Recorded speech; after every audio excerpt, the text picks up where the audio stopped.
Hello friends, welcome to my channel. మనం ఇప్పుడైతే మా ఫ్రెండ్ కోడికూర పచ్చడి బిజినెస్ స్టార్ట్ చేస్తుండు. సో ఇనిషియల్ గా ఒక 10 కేజీస్ అయితే బోన్లెస్ చికెన్ తీసుకొచ్చిండు. సో బిట్ బై బిట్ ఆయన ఎట్లా ప్రాసెస్ చేస్తాడు, అసలు దాంట్లో ఎట్లాంటి ఇంగ్రీడియంట్స్ వాడతాడు అనేది ఒకసారి మనము ఈ వీడియోలో తెలుసుకుందాము.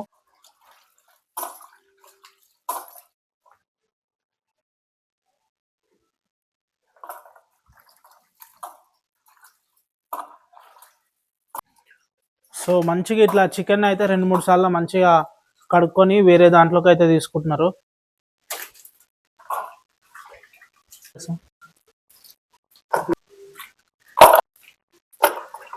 ఫ్రెండ్స్ చూడండి, 10 కేజీస్ బోన్లెస్ చికెన్ పచ్చడికి కావాల్సిన ఇంగ్రీడియంట్స్ కావచ్చు, మసాలాలు కావచ్చు. చూడండి,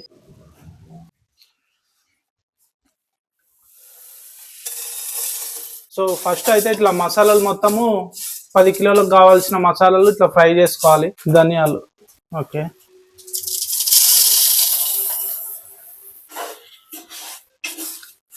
చూడండి చికెన్ కూడా మంచిగా 2-3 సార్లు కడిగి నీట్ గా పెట్టిండు.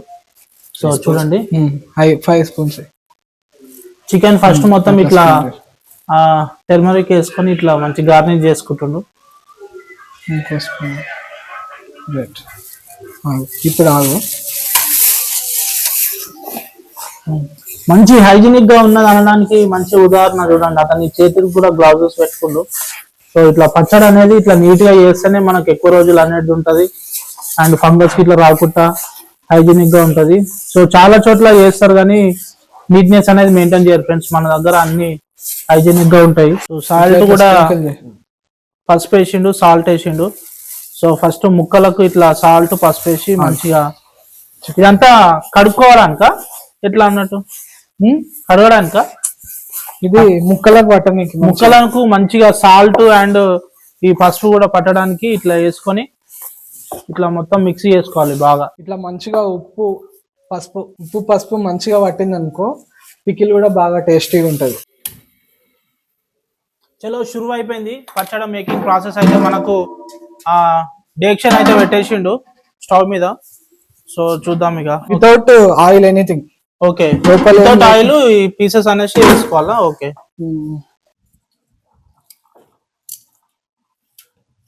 ఈ ముక్కలకు ఉన్నటువంటి వాటర్ కూడా మొత్తం డ్రై అయిపోవాలంట. సో పీసెస్ మొత్తము మంచి క్రంచీగా కావాలంటే మొత్తం వాటర్ అంతా పోయేదాకా మనం ఫ్రై చేసుకోవాలి. సో ఫ్రెండ్స్, మనం ఫ్రై చేసి పెట్టుకున్నటువంటి మసాలాలు కూడా మొత్తం మిక్సీ జార్లోకి ఇట్లా లోడ్ చేసుకొని మనం మిక్సీ పట్టుకోవాలి.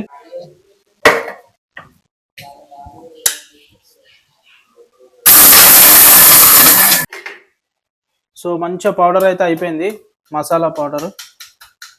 మిక్సీ పట్టిన పౌడర్ మొత్తం ఒక బౌల్లోకి అయితే తీసుకోవాలి. మంచి ఇంగ్రీడియంట్స్ తో చేసిన మసాలా అయితే రెడీ అయిపోయింది. సో ఫ్రెండ్స్, ఇగో ఇట్లా మొత్తం వాటర్ అంతా పోయిన తర్వాత ఇది తీసేసేయాలి బయటికి. చూడండి, పల్లి నూనె వాడుతూ చికెన్ పచ్చడిలోకి మంచిదంట ఇది. సో మార్కెట్ లో బాగా సెర్చ్ చేసి తీసుకొచ్చిండు. చూడండి, సో ఆయిల్ ప్యాకెట్లు చూడండి, మొత్తం లీటర్లు ఇక్కడ రెడీగా ఉన్నాయి. సో ఈ ఆయిల్ మనకు పచ్చడిలో ఆయిల్ అనేది చాలా ఇంపార్టెంట్. ఆయిల్ తోటే మనకు టేస్ట్ అనేది చాలా వరకు వస్తుంది. చూడండి, ఇట్లా మొత్తం మంచి ఆయిల్ అన్నట్టు ఇది. మనము ఇట్లా ఆయిల్ వాటర్ తీసేసిన ఈ యొక్క ముక్కల్ని ఇట్లా ఆయిల్లో వేసుకోవాలి. సో ఆయిల్లో కూడా మనం ఒకసారి మంచిగా ఫ్రై చేయాలి పీసెస్ ని. మేకింగ్ అయితే చాలా పెద్దగానే ఉంటది ప్రాసెస్, కానీ పచ్చడి టేస్ట్ చేసిన తర్వాత మనం ఆ ప్రాసెస్ అంతా మర్చిపోతాము. సో చాలా అద్భుతంగా ఉంటది. సో మనం ఇట్లా గిన్నె ఎంత పెద్దదో దాన్ని బట్టి మనము సగం వేసుకోవాలి. సో ఇది 10 కేజీస్ గిన్నెనే, కాకపోతే సో తొందరగా మనకు అవ్వదు కాబట్టి సగం వేసి సగం ఇక్కడ హోల్ లో పెట్టుకోవాలి. సో అవి మొత్తము అయిపోయిన తర్వాత మళ్ళీ వీటిని యూజ్ చేయాలి. సో అయినాయా లేదా చెక్ చేయడానికి మనం ఇట్లా ముక్కలు ఒకసారి బయటకు తీసి చూడాలి. సో మనకు బ్రౌన్ కలర్ ఇష్యూ వచ్చేదాకా ఇంకొక 2 మినిట్స్ అయితే అవుతాయి. మంచి ఎర్రటి కారం అయితే తీసుకొని వచ్చిండు, ప్యూర్ కారం అన్నట్టు ఇది. సో మనకు మార్కెట్ లో కిరాణా షాప్ లో దొరికే కారం కాదు, పట్టించిన కారం అన్నట్టు. డైరెక్ట్ రైతుల దగ్గర నుంచి మిర్చి తీసుకొని పట్టించుకుంటారు అన్నట్టు ఇది. మీకు కారం చూడొచ్చు ఒకసారి, జూమ్ లో చూస్తేనే మీకు అర్థమైపోతుంది.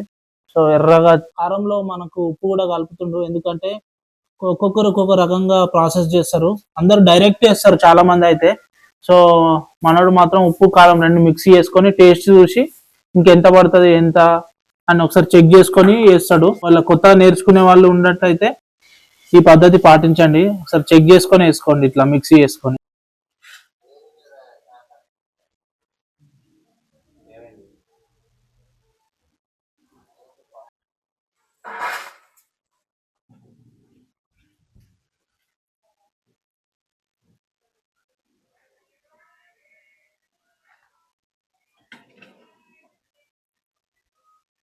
ఇట్లా అల్లం పేస్ట్ వేసుకోవాలా.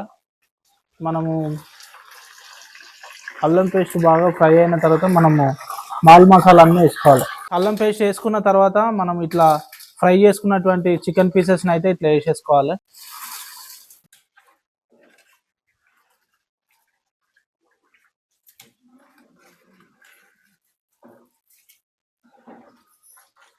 సో మనం స్టవ్ మీదకి ఇట్లా దించుకున్న తర్వాత మనము మిక్సీలో పట్టినటువంటి మసాలాలు మొత్తం వేసుకోవాలి ఫ్రెండ్స్. కారం పొడి కూడా మనం ఇప్పుడు వేసేసుకుందాం. తగినంత కారం పొడి మనం వేసుకోవాలి పైనుంచి.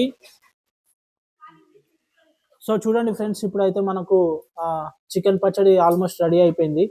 సో మనకు మంచి గుమగుమలాడే మంచి స్మెల్ అయితే వస్తుంది. ఇది 1-2 రోజులు మగ్గిన తర్వాత మనకు చక్కటి రుచికరమైన చికెన్ పచ్చడి అవైలబుల్ ఉన్నట్టే. సో మీలో ఎవరికైనా కావాలంటే డిస్క్రిప్షన్లో నంబర్ ఇస్తాను, కాల్ చేసి ఆర్డర్ చేసుకోండి. Thank you for watching.